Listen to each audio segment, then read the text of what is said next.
Welcome to the deep dive. Today we are exploring a really fascinating philosophical document. Oh, it's incredible. It's titled um, The Softness That Cannot Be Stopped. Vulnerability as Inevitable Destination. Right. And for you, listening right now, whether you ultimately agree with its premise or not, this text puts forward an argument that completely flips our cultural concept of being strong entirely on its head. Totally on its head, yeah. I mean, it challenges the utility of the emotional armor that, well, pretty much all of us wear every single day. Because usually when we think about defending ourselves, whether it's in a physical fight or just surviving a highly critical environment at the office, there's this expectation that you need to put up a shield. Right. You brace for impact. Exactly, you brace. And the conventional logic is just simple, right? The thicker the steel, the safer you are. And we carry that exact same physical logic into our emotional lives, you know, into our human connections. To sort of set the analytical stage for why this source material matters to you right now. I mean, we live in a world defined by information overload and, well, defensive posturing. Oh, completely. We're constantly managing how we appear, right? Curating our public image, trying to protect ourselves from being hurt or exposed or deemed inadequate. We treat human interaction as this landscape that basically requires heavy armor. Yeah, like an emotional war zone almost. Exactly. But the text we're analyzing today offers a radical counter-thesis to all of that. It argues that vulnerability is not, a risky gamble where you put your chips on the table and just hope for the best. Which is how most of us view it. Right. Instead, it asserts that vulnerability is actually the only position from which you cannot be defeated. Okay, let's unpack this because that sounds completely backwards at first. To understand the mechanics of how being vulnerable could possibly be an advantage, we first have to, deconstruct how we normally operate. Right, our obsession with the emotional armor. Exactly. The author points out that common culture defines strength almost entirely as a performance of imperviousness. We steel ourselves. We make this conscious decision that we're not going to care too loudly. Yeah, that's a great way to phrase it from the text. Caring too loudly. Right. And we preemptively minimize our own needs, figuring that if we don't ask for much, getting rejected will sting a little less. We build these massive, elaborate architectures of emotional distance just to avoid that sting. And then society rewards us by calling it maturity, right? Mm. Or independence. But the document cuts right through those cultural rationalizations to identify the core psychological fear driving all this posturing. And what is that fear, fundamentally? It's the primal terror of being truly seen and then subsequently abandoned. The underlying belief is that if you reveal nothing, well, then nothing can be used against you. Right. Like if you pretend not to desperately want a promotion or a relationship or a creative success, then not getting it won't destroy you. I mean, we've all been there. But the text highlights a massive flaw in that armored strategy, doesn't it? Defensiveness does not actually prevent loss. The outcome is just inevitable. Right, it's totally inevitable. If I can paint a picture of how the text describes this, imagine a dating scenario, right? You go on 3 dates with someone and you deliberately hold back your weird, quirky sense of humor.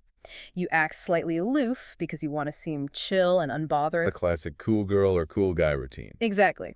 The text argues that if this person was going to leave you upon discovering your true, quirky self, the fundamental mismatch between you two was already written into the dynamic on date 1. And what's fascinating here is that this is the philosophical hinge of the entire argument. If a relationship or an environment wasn't built to hold the reality of who you are, it wasn't going to hold you regardless. Right. Whether you confessed your deepest feelings or hid them behind a cool exterior, the conditional nature of that connection was already established before you ever spoke a word. Wow. Like, the intuition in your body that senses something is slightly off. It isn't waiting for your softness to trigger a rejection. The incompatibility is just a pre-existing condition. The author uses this really incredible metaphor here. The text states that by relying on defensiveness, you spend your entire journey behind a glass, protecting yourself from a crash. A crash that was either going to happen anyway or wasn't? Yes. And in doing so, you forfeit the warmth of the window entirely. It's like wearing a heavy, suffocating winter coat indoors because you're terrified it might get cold later. Yeah, you aren't changing the weather outside. No, you're just guaranteeing that you're miserable and sweating right now. Mm. But if the outcome is inevitable anyway, if the mismatch in that dating scenario is already a fact, what is our armor actually protecting? Are we just protecting our own egos from feeling foolish? Basically, yes. The source argues that the armor doesn't prevent the loss at all. It merely delays the moment you discover the loss. That is so true. You're artificially staving off the realization that this person or this job or this social circle just isn't right for you. And the tragedy outlined in the text is that while you're busy delaying that discovery, you are actively preventing any genuine connection in the meantime. So you're trading actual lived connection for the mere illusion of control. Exactly. Just an illusion of control over the timeline of a rejection. Wow. Well, if dropping the armor saves us from this isolating experience, you'd think we'd all just do it instinctively, right? I think so, yeah. But we don't, because the day-to-day lived experience of dropping that armor feels incredibly dangerous. And the text explores the actual, daily cost of hiding who we are versus showing up authentically. It introduces this concept called the pressurized truth. Yeah, the pressurized truth. The author describes the truth of your identity and your emotional state as being heavily pressurized. Yeah. Like it will always eventually find its exits. It's going to leak out. It has to.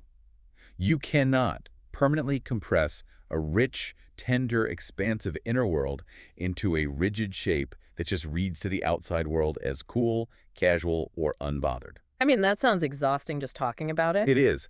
Hiding that vulnerability requires an immense, exhausting amount of daily energy. The text explicitly notes that you aren't just casually keeping a secret, you are actively performing its absence. Performing its absence. Yeah. You're working a second, invisible full-time job just to act like you don't care. And that is completely unsustainable. Eventually the mask slips. It might be out of sheer exhaustion at the end of a long week, or maybe a moment of misplaced trust, or just reaching a point of emotional saturation where you literally can't hold it in anymore. Yep. And when it slips, the text talks about this gap that opens up. Right. The other person looks at you, seeing your true needs or your real personality for the first time, and they wonder, why did you not just show me this from the beginning? Yeah, and whatever comes of being fully known in that moment, when the mask drops, has to contend with the stark reality that you spent enormous energy pretending to be something you're not. Exactly. The author contrasts this with starting soft, starting honest. By doing that, you avoid what the text calls the tax of pretense. The tax of pretense. I love that phrase. Right. If you show up authentically and the connection fails, well, the incompatibility surfaces cleanly and quickly. You suffer the disappointment of the rejection, sure. Which hurts, obviously. Oh, of course. But you do not suffer the compound grief of having invested months or years in maintaining a fiction. Okay, here's where it gets really interesting, though. Because I hear the logic in avoiding that tax of pretense, but where is the line drawn in practical daily life? That's a very fair question. If I'm naturally a highly anxious person, is the author saying I should just project all of my unfiltered anxiety onto my team during a Tuesday morning marketing meeting? Just so I'm not performing an absence of it. Right, like treating your colleagues as a sounding board. Yeah. I mean, isn't a certain amount of pretense necessary for basic professional and social survival? The text anticipates that exact misinterpretation, actually. Mm-hmm. The source is absolutely not advocating for boundaryless oversharing or abandoning all social awareness. Thank goodness. Yeah, it is not suggesting you treat your coworkers or your barista like your therapist. It distinguishes very clearly between emotional dumping and authentic presence. What the author is really targeting is the habit of waiting for absolute ironclad guarantees of safety before you offer any genuineness. Ah, okay. So it's more about not contorting yourself into a false posture just to manage someone else's perception. Exactly that. If you are naturally warm and enthusiastic, be warm and enthusiastic. Do not perform aloofness just because a cynical workplace culture makes you think enthusiasm looks naive or needy. Right. It's about dropping the strategic withholding of care. You maintain your professional boundaries, but you arrive at your daily destinations without the soul-draining tax of pretending you don't care about the work or the people you're doing it with. And this philosophy leads to a stunning paradox in the text. I mean, convention tells us that if we drop the pretense and the armor, we're weak and exposed. We're an easy target. Of the standard wisdom, yes. But the author completely rejects that, positing that the softest person in the room is actually the strongest. And the text makes a point to clarify, this isn't just rebranding weakness to make it sound poetic on an inspirational poster. No, not at all. It's not a semantic trick. It is framed as a structural reality. The text argues that consistent, genuine softness, the kind that does not harden or retaliate when threatened, is structurally undefeatable. Structurally undefeatable. That is bold. Very. And the mechanism behind this is fascinating. Think about how shame or manipulation operates in human dynamics. They rely entirely on exposure, right? Well, absolutely. A manipulator relies on threatening to reveal the gap between who you pretend to be and who you actually are. They use your hidden desires or your hidden insecurities as leverage. But if you aren't hiding anything, there is no gap. You cannot humiliate someone who isn't trying to appear invulnerable in the first place. Bingo. Like, you cannot expose a secret or find a leverage point on someone who isn't keeping secrets about who they fundamentally are. The gap where manipulation and shame live simply does not exist for the open person. And the text has a great line for this. It says, "What they saw was what there was." What they saw was what there was. That's powerful. That transparency fundamentally neutralizes the weapons of rejection and humiliation. You can't use someone's realness against them when they have already freely offered it as a baseline fact of their existence, rather than treating it as a liability that needs to be guarded, you know? I want to make sure we're visualizing the mechanics of this correctly for you listening. Earlier, I mentioned physical combat and armor.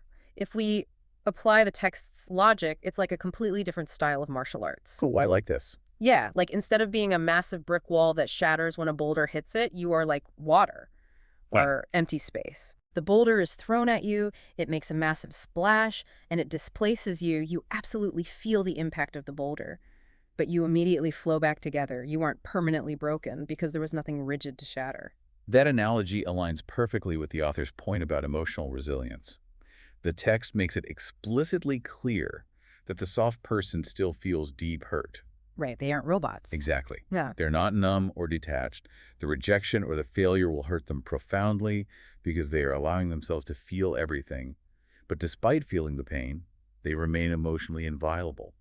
They cannot be fundamentally broken. And the text attributes this inviolability to escaping what it calls the inner tribunal. Wait, what does that actually look like in practice? How does being soft close the doors on this tribunal? If we connect this to the bigger picture, the inner tribunal is that agonizing experience of laying awake at 3 a.m. after a rejection, just interrogating yourself. Oh, the 3 a.m. overthinking. We know it well. Right. The tribunal demands to know, should I have laughed less? Should I have hidden my nerdy hobbies? Was I too eager? Would they have stayed if I had played it cooler? Yeah, just second-guessing every tiny micro-expression. Exactly. When you wear armor, every rejection triggers this tribunal, because you never know if they rejected you or the costume you were wearing. But when you operate with the softness the text describes, the tribunal is permanently closed. Because you know exactly what they saw. Yes. You take yourself emotionally seriously. You know with absolute certainty that they rejected the real you, which means it genuinely, factually, wasn't a match. You don't waste years of your life wondering if you just played the game wrong. So what does this all mean? If being soft provides this kind of structural invincibility and silences that awful 3 a.m. overthinking, why does it feel so utterly terrifying to actually do it? It's so scary. Right. And the text points the finger directly at the human ego here, stating that the ego has a very misguided relationship with vulnerability. The ego's primary function is survival, right? And it views the world through a lens of potential threats. The ego believes that softness leads straight to psychological annihilation. This whole destruction. Yeah, it operates under the assumption that if you open fully and are met with rejection, you will be entirely consumed by the pain. It tries to protect you from a level of devastation it genuinely believes you cannot survive. But the author points out a massive blind spot in the ego's logic here. The ego completely forgets the historical data of your own life. It forgets that you have actually survived every previous worst-case scenario up to this exact moment. You've survived 100% of your bad days. Exactly. You have survived every heartbreak, every embarrassment, and every failure. The ego operates on fear and projection, just constantly assuming the next blow will be the one that permanently breaks you. In contrast, the text argues that the human soul operates on an entirely different trajectory. Well, the soul is constitutionally oriented toward connection, toward truth, and toward reality. And the document claims that following this trajectory inevitably ends in what it calls resonance, finding the environments and the people where your true frequency is matched. This brings us to how the author reframes the concept of kindness, which I thought was amazing. We usually treat the phrase, be kind always, as this exhausting moral aspiration. Like a chore. Yeah, it's treated like a North Star we have to force ourselves to aim for through sheer willpower, right? Just constantly fighting against our baser, more selfish impulses. But the text suggests something completely different. It does. The document suggests that kindness is not a discipline requiring immense willpower. It is simply a description of what naturally remains when all your defenses dissolve. Wow. When you strip away the performance of toughness, the fear of being seen, and the strategic withholding of care, what's left underneath is the original, unarmored impulse of the soul, moving toward connection and moving toward warmth. Okay, the premise that kindness is just our baseline state when the armor falls away is a beautiful concept. But I have to look at the reality of the world we live in. What about people who are just genuinely, consistently mean? This raises an important question for sure. Right. How does this text account for a deeply cruel boss or a toxic family member? If their soul is oriented toward connection, why are they acting like that? The text addresses this through the concept of defensive obscuration. Meanness, cruelty, and extreme selfishness are not presented as the soul's true nature. Oh, okay. Rather, they are incredibly thick, calcified layers of defensive armor. When someone is operating from a place of deep, unexamined terror and a hyperactive ego, their defenses don't just become thick, they become aggressive. So to put that in everyday terms, when a coworker suddenly snaps at you and belittles you over a minor typo in an email, the text is arguing that their reaction isn't an expression of actual power or superiority. Not at all. It's just a highly calcified layer of terror that they themselves might be seen as incompetent, and they are attacking to keep the spotlight off their own perceived flaws. Exactly that mechanism. The meanness is the ego desperately trying to control the environment to ensure it cannot be hurt or exposed. The text asks the reader to hold compassion for that fear, to acknowledge that your own ego and the egos of those around you are just trying to protect you. But without letting that fear drive the car. Yes, you can acknowledge the terror of being seen and decide to step forward anyway, because the ultimate choice presented by this document is stark. You can arrive at the destination of who you truly are right now, or you can arrive much later, thoroughly exhausted by carrying around armor you never actually needed. Exhausted by the armor you didn't need. That is the core takeaway for you, the listener, as we wrap up today's analysis. According to this text, the destination of who you are, the resonance, the connection, the truth of your specific life is already destined. It's written into your frequency. Yes. The only actual question left for you to answer is how long you want to spend pretending to be someone else while you wait for that destination to arrive. And I want to leave you with the final thought to mull over, building logically on the author's concept of the compound grief of a fiction. Think about the emotional armor you might be wearing right now in your own life, Yeah, think about it. whether it's at work, in a relationship, or even just with your friends. If the fake, armored version of you successfully wins the love, the promotion, or the social acceptance you desperately want, are you actually experiencing that success? Or is your armor having all the fun, while the real you slowly starves inside it? Wow. Are you having the success or is your armor having the success? We started this deep dive exploring the concept of defense mechanisms, talking about that heavy, stifling winter coat we wear indoors to protect ourselves from a hypothetical cold that hasn't even arrived. And it never helps. No. Maybe it is time to realize that the coat isn't keeping you safe from the elements. It is just keeping you from feeling the warmth of the room you are already standing in. It might be time to step out from behind the glass. Take off the coat.